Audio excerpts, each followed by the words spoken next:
Hello, Assalamu alaikum warahmatullahi wabarakatuh. Dhammaantiin waa idin salaamay. Waxaan Ilaahayga weyn waaxidka idinkaga rajaynayaa caafimaad, cimri dheer iyo cibaado wanaagsan. Waxaan maanta jeclaystay inaan idinla wadaago ama idin soo xasuusiyo hal wax oo aad iyo aad muhiim ah oo ah muhiim adduunyo aakhira labadaba. Halkaas oo ah qorshaha. qorshaha waxa ugu muhiimsan ee nolosha ee ka mid tahay iyo aakhiraba. Tusaale ahaan, haddii aad ku guul dareysatid inaad qorshe samaysatid, waxaad qorshaysatay inaad guul dareysatid. Sababtoo ah, tusaale ahaan, haddaad rabtid janno firdawsi inaad gashid, aad qorshaysanin inaad salaad dheeraada la imaadid, inaad afkaaga iyo adinkaaga amaan laga helo, haddii oo sadaqaad baxsanaynin, dan markaas macnaheedu waxaa qorshaysatay inaad ku guul dareysato wixii aad rabtay. Waa rabtay wax wanaagsan, balse ku guul dareysan kartaa. Kaliya waxaa bedeli karo naxariista Ilaahay.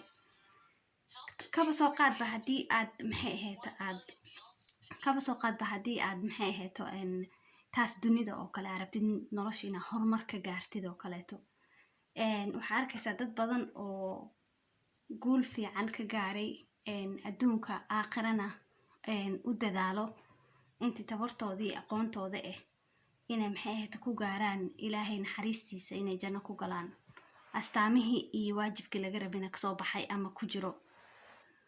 Marka dadkaas oo kale, tusaale ahaan, qof arkaysaa oo wax walba nolosha dhagdhag u tahay, ma isweydiisay Ilaahay ogow mar walba waa caadil, qofna gooni uguma eexanayo.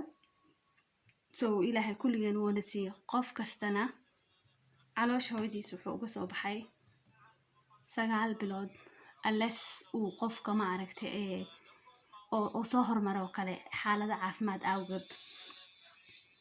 Taas marka waxay ku cadeynaysaa in qof kasta uu awoodo uu gaari karo guul.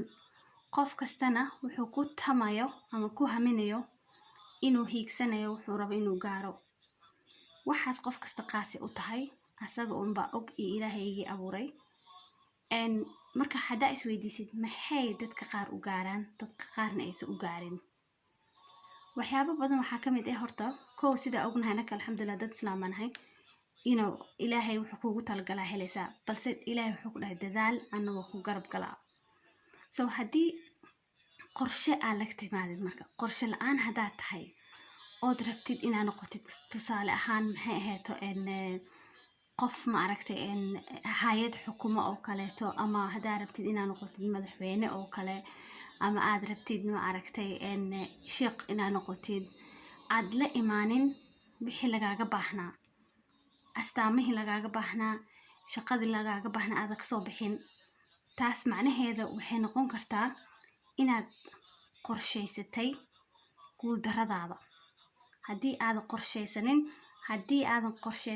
haddaa ku guul dareysatid inaad qorshe samaysatid, waxaad qorshaysatay inaad guul dareysato. Sababtoo ah maada dhiganin dhibco ama number maada u samaysanin.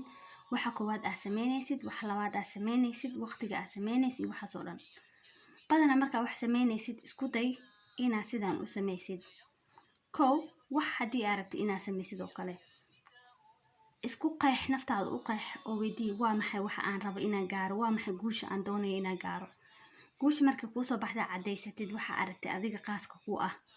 Kabacdi naftaada waxaa weydiinaysaa maxaan u rabaa waxaas.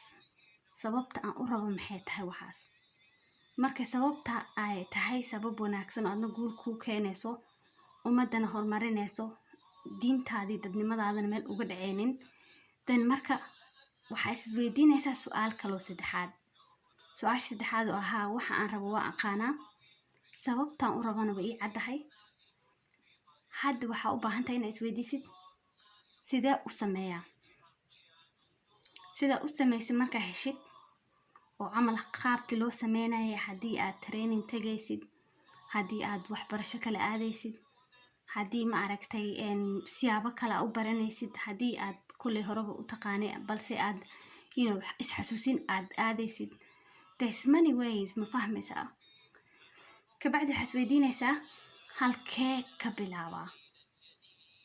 bilaabaa markay kuu cadaato halka aad ka bilaabaysid waxaad isweydiinaysaa yaa bilaabaya ma qof kale kuu sameynayo ma qof kula sameynayo ma adiga kaligaa sameynaysid taasna waa muhiim inaad isweydiisid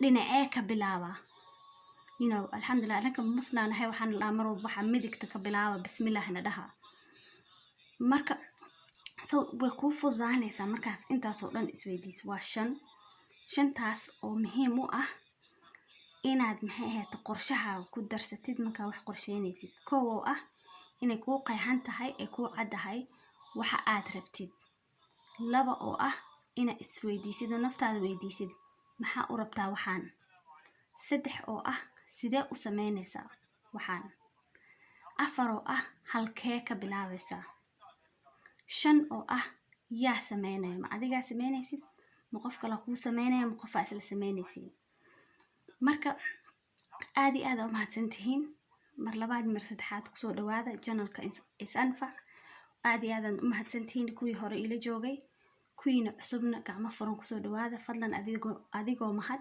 mahadsan raali noqda Soomaaliga Ingiriiska isku qasaa sometimes adinku aad iyo aad u mahadsan fadlan dadka kale la sii wadaag adna subscribe samee adoo aad u mahadsan marka maanta wuxuu ahaa waxaan diiradda saarayay haddii aad ku guul dareysatid inaad qorshe samaysatid waxaad qorsheysatay inaad guul dareysatid haddii aad ku guul dareysatid inaad qorshe samaysatid